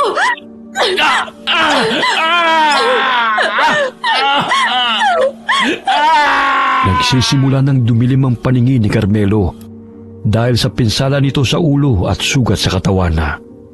Tumutulo ang malapot na dugo nito sa sahig. Iniwan siya ni Ivory na nakasabit sa pintuan ng patiwarik. Natatanaw niya ang dalaga habang papalayo bitbit ang pera at mga alahas. Lumakad palayo ng mansyon si Ivory dahil hindi naman siya marunong magmaneho ng sasakyan. Hanggang sumabit ang dilim at nakarating siya sa kalsada. Dumilim ang kanyang paningin dahil sa matinding gutom at pagod, kaya't napasandal siya sa puno at nakatulog. Nagising si Ivory na may marinig na mga kaluskos. Kinurap-kurap niya ang kanyang mga mata. Ilang sandali napabalikwas siya ng bangon nang maaninaw niya si Fidel. Fidel? Ikaw ba yan? Patay na rin ba ako? Mabutit gising ka na. Buhay na buhay ka, Pangga. Nananaginip lang ba ako? Paano nangyari to? Hindi ka na nanaginip. Totoong buhay ka. Natagpuan ka ni Tatang Selmo sa daan na walang malay, kaya sinakay ka raw niya sa kalesa niya. Fidel, paano ka nabuhay o nakaligtas? Gayong ang dami mong sugat at inihulog ka pa nila sa bangin. Nagkataon na nangangahoy si Tatang Selmo nang mahulog ako sa bangin. Nasa loob ko ng kanyang kalesa na puno ng mga damo na pinapakain niya sa mga kambing. Magaling siyang manggagamot. Kaya ito, unti-unting humilom na mga sugat ko. Hindi pa man lubusang magaling dahil hindi pa ako nakakalakad ng maayos. Salamat naman sa Diyos at buhay ka. Akala ko nananaginip lang ako. Ang dami mong pera at alahas. Saan mo ito nakuha? Kinuha ko kay Carmelo. Patay na sila. Paano kung matuklasan ng mga kapulisan ang nangyari sa kanila? Silang may kasalanan kung bakit sila humantong sa kamatayan. Isa pa, kabayaran na yun sa kanilang mga kasamaan. Tsaka yung pera na to, kusa niyang inilagay sa bag at ibinigay sa akin. Kung nakatakas man ako, dahil yun sa kanya. Hindi na mahalaga kung ano nangyari. Basta magkasama na tayong muli. Araw-araw kong pinapanalangin magtatagpo ang landas natin. Magbagong buhay tayo, malayo sa mga taong nakakakilala sa atin. Sa gayon ay wala nang makapanakit sa ating dalawa.